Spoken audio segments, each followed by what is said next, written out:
আলাইকুম, আমরা চলে আসলাম আজকে ডেমরা হাওর। এই হচ্ছে হাওরের দৃশ্যগুলা। এখনো পানি হয় নাই, কয়েকদিন পরে অনেক পানি হবে। তো দুই সাইডে পানি, মাঝখানে রাস্তার উপর পানি উঠে যায়, নৌকা নিয়ে চলাচল করে লোকজন। তা আসলে আপনাদেরকে একটু হাঁস দেখাই। কিছু লোক আছে হাঁস পালন করে। হাঁস পালনও লাভজনক,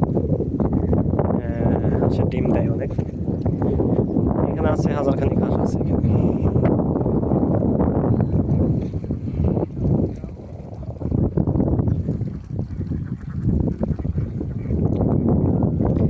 এখানে হাঁস অল্প করে দেখতেছেন, কিন্তু সামনে আরো অনেক হাঁস আছে, দেখা যাচ্ছে না।